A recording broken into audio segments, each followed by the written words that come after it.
어,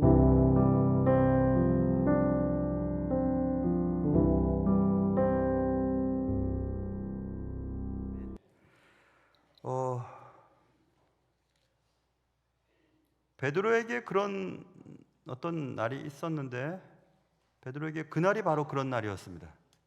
그날은 오늘 제목에 있는 것처럼 마음이 썩 그런 날, 말로 표현할 수 없지만 마음이 썩 그런 날이었습니다.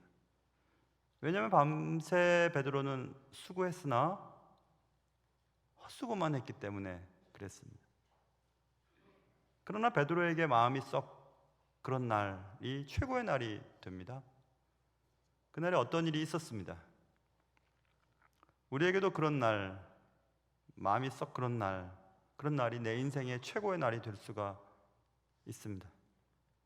오늘 말씀을 통해서 피차 은혜 받을 수 있기를 주님의 이름으로 축원합니다. 살다 보면 왜 하필 내게 이런 일이 생겼을까? 왜 하필 우리 가정에? 왜 하필 우리 자식들에게? 왜 하필 내가 하는 사업에, 교회에 왜 하필 이런 일들이 있을 때가 있습니다.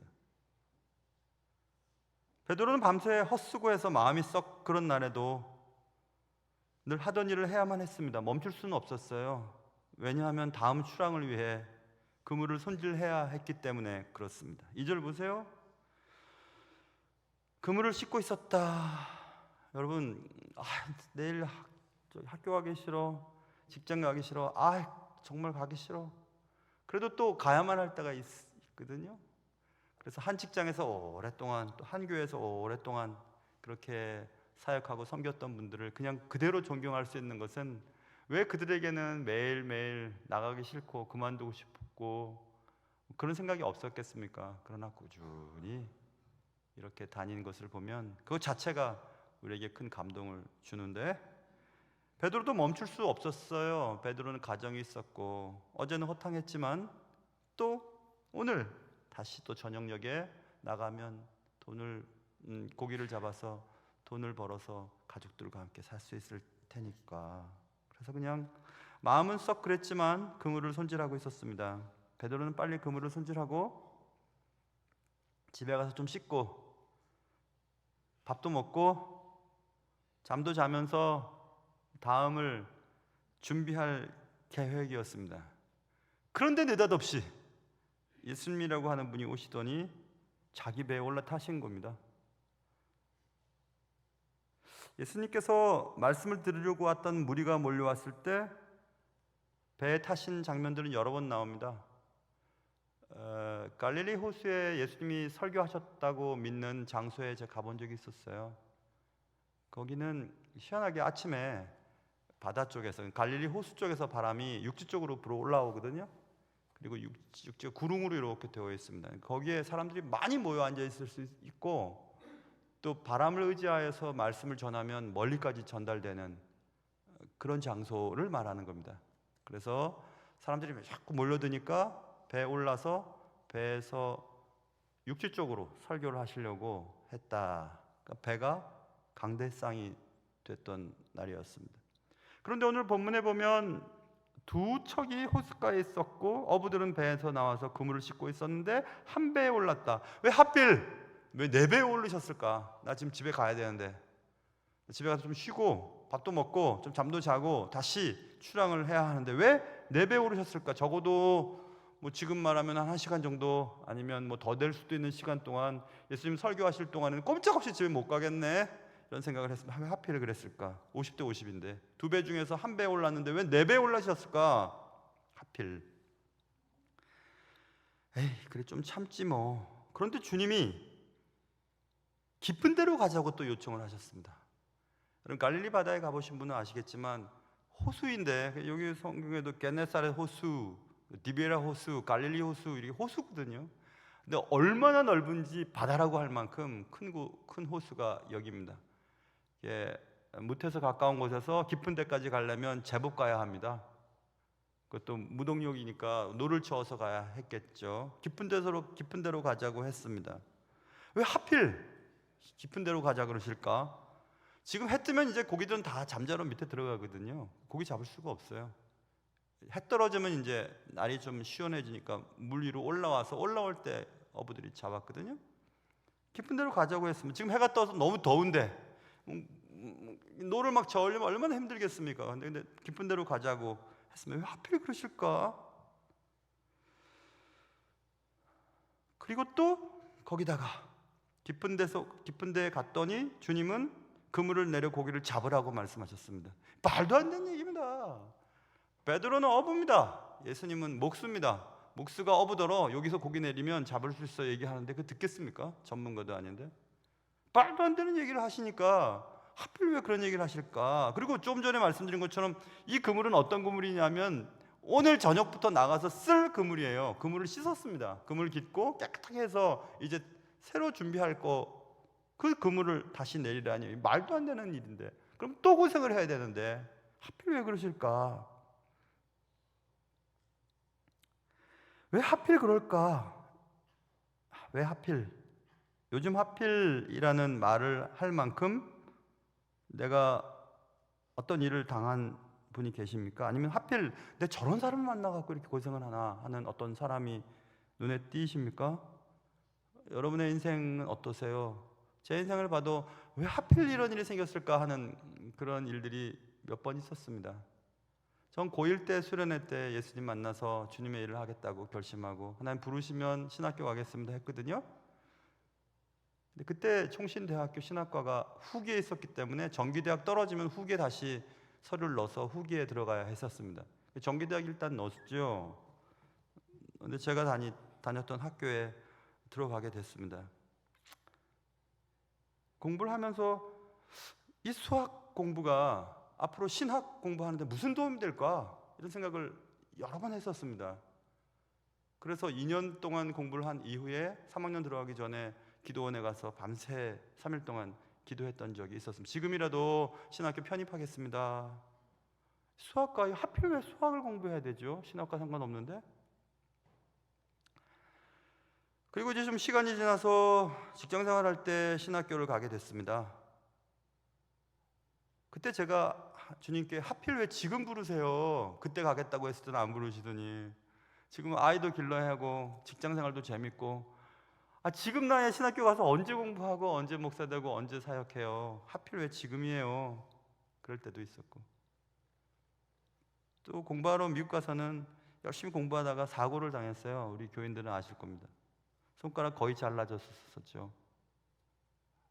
그래서 공부를 하던 그 공부에서 다른 공부를 전과를 할 수밖에 없었어요.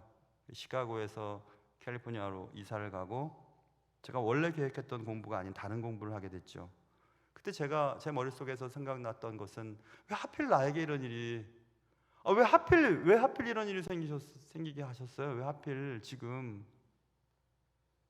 뭐 그런 일들이 우리에게도 있을 수 있습니다. 왜 하필 이런 일이 생겼을까? 여러분 우리가 하필이라고 단어를 쓸 때는 뜻밖의 어떤 일들이 생겼는데 그 생긴 일이 내게 손해가 났을 때 하필이라는 단어를 씁니다. 뜻밖의 일이 내게 생겼는데 그것이 이득이 됐을 때는 마침 잘 됐네 이러죠. 똑같이 갑작스럽게 예기치 않은 일들이 생겼을 때 내게 좋은 일이면 마침이라는 단어를 쓰는데 하필이라고 단어를 쓰면 손해가 났을 때 그럽니다. 근데 지금 베드로는 계속 손해예요. 계속 손해를 지금 입고 있습니다. 그날은 불운이 연속해서 발생한 날처럼 느껴졌습니다. 베드로에게 그날은 정말 썩 마음이 그런 날이었습니다. 그런데 베드로는 그런 상황 속에서 어떤 반응을 보였는가?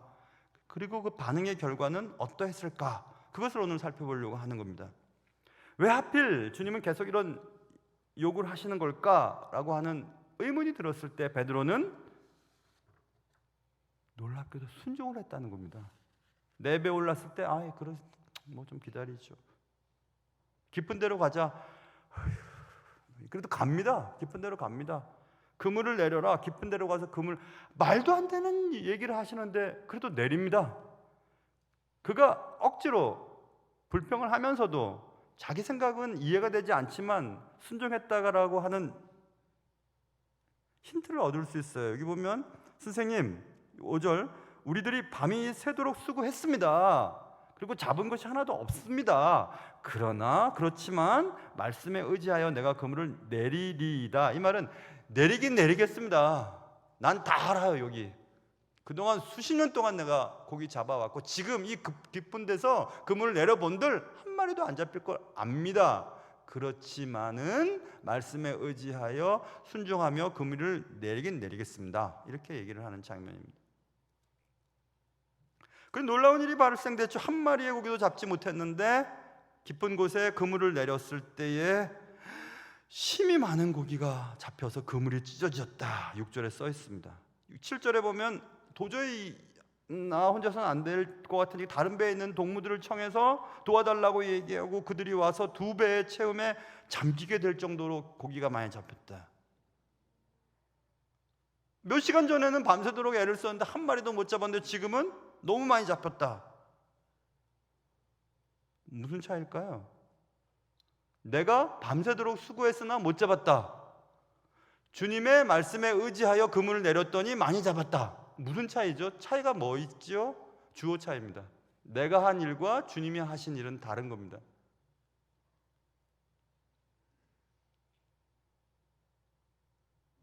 여러분 그런 생각 해보셨어요? 돈이 너무 많이 벌리는 겁니다. 돈이 너무 많이 벌려서 옆에 사람한테 친척들에게 좀 와서 돈 좀 같이 세줘. 이거 얼마나 기분 좋은 일이에요? 그런 일이 벌어졌어요. 인기가 너무 높아서 야 너무 인기가 높아 이거 어떻게 하면 좋지? 좀 도와줘 그러는 겁니다. 하필이라고 생각했던 저는 수학과 공부를 했지 않습니까? 학부 전공이 수학 전공입니다. 제가 나중에 신학교 가서 수학 공부를 잘했다 생각이 들었어요. 그게 이상한 건지 어떤 건지 모르겠지만 의외로 고대 언어가 저는 외우게 잘 외워지더라고요. 그리고 구조적인 것들이 잘 이해가 됐어요. 왜 그럴까 생각해 봤는데 한참을 공부하다가 미국 가서 알았습니다.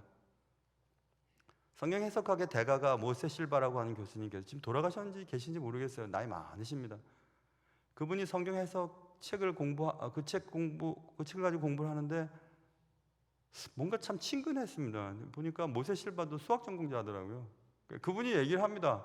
본인이 강의 때 나의 이런 구조적인 어떤 머리의 구조는 자기가 수학 전공을 하면서 갖춰졌다고 이런 얘기를 했어요. 물론 그분과 견줄 것은 아니나 수학이라고 하는 학문이 저에게는 신학 공부에 전혀 도움이 안 되었다고 말하지 못하는 그런 경험을 했다는 얘기입니다. 아 그랬구나. 하나님 그렇게 하셨구나. 준비시켰던 거구나. 직장생활 하다가 신학을 했다고 하지 않았습니까? 그때도 하나님 일부러 뭐를 이렇게 돌리세요. 먼저 하면 좋을 텐데. 근데 제가 목회를 하면서 깨달았어요.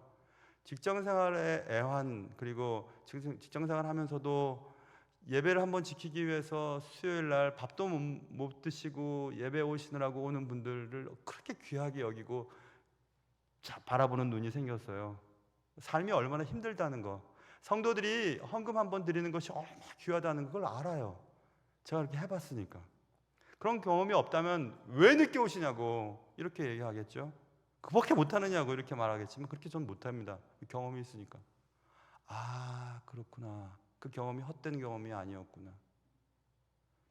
시카고에서 공부할 때 공부가 막 계속 제 원하는 대로 됐더라면 주님과 약속 어기고 아마 제가 안 들어왔을 겁니다. 그냥 거기서 제가 전공에 뭐 교직자를 교수자를 찾던지 아니면 거기서 사역을 했겠죠. 근데 사골당에서 전과를 하고 캘리포니아로 와서 거기서 공부를 한 것은 교회에 도움이 되는 공부를 했거든요. 그때는 하필이었지만 지금 생각해 보면 마침 그때마다 하나님께서 인도하신 일이었구나라는 생각을 하게 되었습니다. 여러분 보통 우리는 내 경험과 지식과 상충되는 하나님의 명령을 따르기가 매우 어렵습니다. 왜냐하면 내 경험이 또 내가 배운 것이 옳다고 여기기 때문에 그렇습니다. 그래서 주님의 말씀을 듣고서도 주님 이 문제는 내가 알아서 할 테니까 주님 그만 좀 말씀하세요. 아무리 하나님의 말씀을 전해도 안 들으십니다. 안 들으려고 해요. 왜냐하면 내 뜻이 더 중요하니까. 하나님 모르셔서 그럽니다. 내가 알아서 할 테니까 가만히 계세요. 당신 몰라서 그럽니다. 좀 가만히 계십시오. 내가 이것은 전문가니까 하면서 그렇게 해버립니다. 당장 손해가 나는 어떤 일에 대해서 순종할 수 있을까? 베드로는 불평을 하면서도 억지로 하면서도 그래도 순종했습니다. 하나님의 말씀에 순종을 잘하는 자와 잘하지 못하는 자의 특징이 뭐냐 하면 하나님에 대하여 잘 알고 있느냐 그렇지 못하느냐에 따라서 결정이 되는 것 같습니다. 하나님을 잘 알면 하나님의 말씀에 순종할 수 있어요. 하나님이 내 생각과 내 판단과는 다른 요청을 한다 해도 하나님은 완전한 분이시고 날 제일 사랑하는 분이시고 가장 좋은 길로 인도해 주신다는 사실을 알면 내 뜻과 달라도 순종이 가능하거든요. 결국 믿음 문제입니다. 결국 믿음 문제예요. 믿음이 있느냐 없느냐에 따라서 내 감정이나 내 생각과는 상관없는 일에도 순종하는가 그렇지 않은가가 결정이 됩니다. 저는 이 사건을 통해서 그런 생각을 한번 해보았습니다. 베드로는 지금 망설이면서 또 머뭇머뭇거리면서 억지로 불평을 하면서 지금 순종은 합니다. 어쨌든 순종을 해서 깊은 곳에서 그물을 내렸습니다. 그런데 저 깊은 곳에서 잠자고 있던 물고기들이 마치 명령을 받은 것처럼 다 몰려들어서 그 그물로 다 들어가 버렸어요. 그 그물이 막 찢어질 정도로 되어버렸습니다. 제가 생각했죠. 그렇지, 하나님은 온 세상을 창조하시고 물고기도 창조하시고 갈릴리 호수도 만드신 그분이 명령했더니 물고기들이 자기의 생명을 걸고 그곳으로 들어간 겁니다. 물고기 거기 들어가면 죽는 거예요. 잡혀도 죽는 겁니다. 야, 물고기의 순종과 베드로의 불순종은 얼마나 차이인가 이런 생각을 해봤습니다. 물고기 입장에서 보면 쉬운 결정이 아닙니다. 목숨을 걸고 내린 결정이었습니다. 찬송가 323장 부름받아 나서님은 어디든지 가오리다, 이 찬양 많이 부르지 않습니까? 신학교 때도 많이 불렀습니다. 불면서 많이 울기도 하고 그렇습니다. 그런데 어느 날 어느 순간부터 신학교 채플 시간에 못 부르겠습니다. 도저히 자신이 없었어요. 부름받아 나서님은 어디든지 가오리다. 어디든지 보내시면 어떡하지? 못 부르게 되었습니다. 괴로우나 즐거우나 주만 따라 가오리니, 내가 괴로운데도 주를 따라, 괴로운데도 주의 말씀대로 순종해? 난 못해. 그런 생각이 들었습니다. 어느 누가 막으니까 죽음인들 막으니까, 어느 누가 막으니까 죽음인들 막으니까, 내가 생명 걸어놓고 주님의 뜻이라면 순종하겠습니다. 이렇게 어떻게 자신 있게 부를 수 있을까? 못 부르겠다. 눈물망이 계속 흘렸어요. 나 이거 못 부른다, 못 불러. 지금도 목사가 돼서 예배를 인도할 때 부를 때는 부를 수밖에 없지만 속으로는 못하겠습니다. 그래요.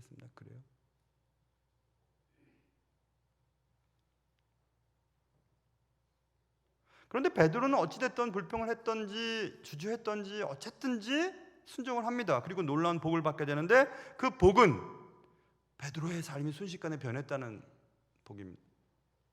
마음이 썩 그런 날 말씀에 의지하여 순종했던 베드로는 복을 받게 되는데 베드로가 받은 복은 그의 삶의 변화라. 보십시오. 베드로가 그물에 그냥 심히 고기가 많은 것을 보고 깜짝 놀란 겁니다. 시몬 베드로가 이를 보고 그가 한 행동을 보세요. 예수의 무릎 아래에 엎드려 이르되 주여, 이렇게 얘기합니다. 나를 떠나주십시오. 나는 죄인입니다. 예수를 불렀던 호칭을 보십시오. 지금 주여라고 하죠. 주여, 영어로 어드고 그리고 큐리어스예요. 주님이에요. 말 그대로 주님이에요. 대문자 L 쓰는 로드예요. 주여. 근데 그 예수님을 어떻게 불렀는지 5절 보세요. 시몬이 대답하는데 선생님, 마스터예요. 그냥 선생님 중에 한 명으로 생각했는데 이 사건을 경험하고 나의 주님으로 알게 되었습니다. 그러니 베드로는 억지로 불순종하면서 억지로 불평하면서 했지만 그 사건이 베드로는 예수님을 만나게 된 사건이 되었던 겁니다. 놀라운 사건이죠. 주님이 누군지 알았습니다. 예수님 누군지 알았습니다. 그분에 대한 고백을 하게 되었습니다. 선생님이 아니라 주여 이렇게 바뀌게 됐어요. 그것뿐만이 아닙니다. 주여, 주님에 대해서 인식의 변화가 있었죠. 나는 죄인이로소이다 이렇게 얘기합니다. 주님 앞에 선 자들만이 내가 죄인인 줄 알아요. 주님 앞에 정확하게 서 있지 않으면 나는 의인인 줄 압니다. 난 다 맞고 다 괜찮아요. 아무 잘못도 없고 나는 이런 다 괜찮은 겁니다. 그런 분들이 제일 힘들어요, 사실. 주님 앞에 난 죄인일 뿐이고 하나님의 은혜가 아니면 한순간도 살 수 없다는 사실을 늘 깨닫는 분만이 주님 앞에 엎드릴 수 있거든요. 예수님은 주인입니다. 나는 죄인입니다. 그러니 주님과 함께 할 수 없으면 날 떠나주십시오, 이렇게 얘기를 합니다. 이 변화, 예수님 누구인지 알고 내가 누구인지 알게 되는 이 놀라운 변화, 그 인식의 변화가 어떻게 있을 수 있을까? 예전에 그 누가복음을 공부할 때에 이걸 이해하려면 이스라엘 사람들의 사고 또 생각을 살펴보아야 하는데, 이 정경 말고 외경, 이 성경이 66권 말고 다른 정경이 아닌 외경들이 또 있거든요. 신빙성이 좀 약한 것은 정경화 시키지 않은 여러 책들이 있습니다. 문헌들이, 그 문헌 속에 하나는 이런 게 있어요. 메시아가 오면 메시아는 바다 아래에 있는, 눈으로 볼 수 없는 바다 아래에 있는 물고기를 자신의 마음대로 움직일 수 있는 능력을 가졌다는 구절이 나와요. 외경 가운데 한 구절이. 그런 것은 유대인들의 머릿속에 메시아가 장차 오시면 메시아의 능력 가운데, 메시아가 벌일 능력 가운데 하나인 그 능력이 지금 벌어지고 있는 것을 보고 베드로는 안 겁니다. 직감적으로 아, 주님이구나 라는 것을 안 겁니다. 그래서 주님 날 떠나주시면 난 죄인입니다. 주님과 함께 있을 수 없는 자입니다.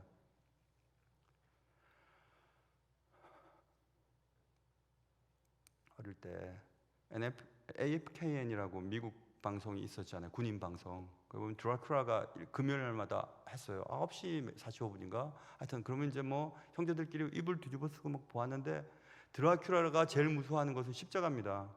십자가 막 되면 늘 똑같아요. 그렇게 죽어요, 드라큘라는. 근데 막 하면 드라큘라 계속 밀리다가 이제 나중에 말뚝을 박아서 드라큘라를 죽이는 장면이 나오는데, 드라큘라가 왜 십자가를 무서워할까요? 자기가 죄덩어리고 십자가는 의덩어리이기 때문에 무서운 겁니다. 같이 있을 수가 없어요. 진짜 죄인인 자들은 하나님 앞에 갔을 때 울면서 땅을 치면서 난 죄인입니다 이럽니다. 세리나 이런 사람들처럼. 그런데 자신이 의인이라고 생각하는 사람들은 딱 멋지게 손을 들어서 나는 의인이고 저들은 죄인입니다 이렇게 얘기합니다. 지금 딱 그겁니다. 베드로는 알았어요. 나는 죄인이라는 사실을. 그리고 날 떠나십시오. 난 당신과 있을 수 없습니다. 가만히 생각해 보십시오, 여러분. 베드로가 정말 죄인인 것을 깨닫지 않았더라면 이때 어떻게 했을까 생각해 봤어요. 자기가 밤새도록 수고해도 고기 한 마리 못 잡았던 베드로는 저 예수라고 하는 저분이 여기 던져? 그럼 딱 던졌더니 막 그물이 막 찢어질 정도로 고기가 잡혔습니다. 그렇다면 딱 이런 생각 안 듭니까? 아, 예수님 어디 떠나지 마시고 나와 함께 하십시오. 그리고 당신이 그물 던지라고 하는 곳에 딱딱 던져가지고 고기를 엄청 잡아가지고 반반씩 나눕시다. 이렇게 할 것 같아요, 정말로. 자기가 죄인인 줄 깨닫지 않았고 주님이 주님이신 줄 몰랐다면 사업적인 수단을 갖고 있었던 베드로는 충분히 그럴 수 있을 것 같습니다. 주님은 우리의 부와 우리의 행복을 위해서 끌어다 쓰시는 분이 아닙니다. 주님이 내게 있어야 될 이유는 내가 행복해지기 위해서 필요합니다. 그게 아니에요. 오히려 죄를 늘 깨닫고 자 같은 것, 주님 나 같은 것 그래도 불러주시니 감사합니다 엎드려 기도하는 그런 자들을 주님은 찾고 계시거든요. 근데 베드로는 잘 부탁합니다. 한번 동급해 봅시다. 그렇게 안 하고 나를 떠나주십시오를 얘기합니다. 정말 주님을 만난 것 같아요. 이제 저한테는 성공, 돈, 만선, 고기를 많이 잡는 그거 하나도 중요하지 않습니다. 난 주님을 따라갑니다. 그래서 11절 보세요. 그들이 베드로를 육지에 대고 모든 것을 버려두고 예수를 따르니라. 여러분에게 소중한 것이 무엇이 있으세요? 돈 버는 겁니까? 자존심이에요? 명예예요? 아니면 승진하는 겁니까? 아니면 자녀들이 잘 되는 뭡니까? 근데 그보다 더 중요한 것이 주님인 것을 깨닫게 되면 그거 다 중요하지 않아요. 주님의 뜻을 따라가는 것이 제일 중요합니다. 모든 것을 버려두고 주를 따라가니라 되어 있습니다. 예수를 따른다는 것은 그런 겁니다. 내가 원했던 것들이 더 이상 중요하게 여기지 않게 되는 것. 미국 로드아일랜드 주에 그 브라운 대학이라고 있어요. 제가 그 학교를 좋아하는 이유는 딱 하나입니다. 그 학교의 학교 모토가 마음에 들어서 좋아해요. 그 라틴어로 써 있어요. In Deo Speramus라고 돼 있어요. Speramus는 We hope란 뜻이니까 In God we hope. 우리의 소망은 하나님께 있다라는 뜻이거든요. 그게 우리가 시편 39편 7절에 있는 주여 내가 무엇을 바라리요 나의 소망은 주께 있나이다 그 말씀입니다. 여러분, 무엇이 여러분에게 소망이세요? 무엇이 있으면 살만하겠습니까? 시편 저자 다윗이 얘기하면서 나는 소망 없어요. 주님 안에 내 소망이 있어요. 주님만이 나의 소망입니다. 그러면 그런 고백을 할 수 있을 정도면 그 외의 것들은 버릴 수 있지 않을까요? 저는 가만히 생각해 보니까 그럴 수 있을 것 같아요. 주님이 가장 귀한 분인데 주님을 얻을 수만 있다면, 내 인생에 주님만을 얻을 수 있다면 다른 것은 던져버릴 수 있을 것 같습니다.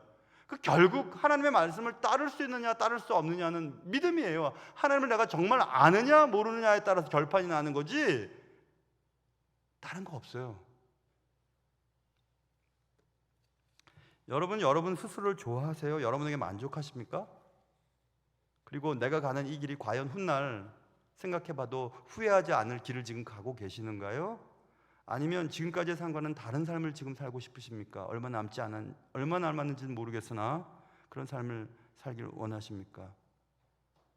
그렇다면 베드로처럼 어떤 그런 극적인 변화가 있어야 합니다. 주님이 누구시고 내가 누군지, 그리고 주님 밖에는 더 소중한 것이 내게 없고 주님이 원하시는 일이라면 다 할 수 있습니다 라고 말하는 그런 고백의 순간이 있어야 하는 겁니다. 마음이 썩 그런 날이 있을 수 있죠. 마음이 썩 그런 날 사실은 주님이 가까이 계세요. 우리의 마음이 낮아졌기 때문에 그래요. 그래서 교만하고 나는 죄인이 아니야, 나는 의인이라고 하는 분들이 제일 예수님 만나기가 어렵거든요. 그리고 제일 먼저 넘어져 버립니다. 마지못해 한 순종도 큰 축복이 될 수 있음을 우리는 성경을 통해서 많이 배웠습니다. 오늘 본문도 마찬가지입니다. 마음이 썩 그래서 밤새도록 수고했는데 아무것도 잡지 못해서 베드로가 그만두고 싶어 나 이거 낙심스러워 하고 만일 그날 아침 그물을 준비하지 않았더라면 예수님은 베드로의 배를 타지 않으셨을 거예요. 지금 당장 낙심이 되어도 언젠가는 주님께서 함께 하시고 도와주시면 내가 원하는 것들을 이루어줄 거야 라고 하면서 오늘 또 준비하는 자들을 하나님 때가 되면 부르십니다. 삶의 루틴이라고 하잖아요. 늘 달라질 건 없지만 늘 똑같은 일을 하면서도 살아가는 사람, 그런 분들이 귀한 분들이에요.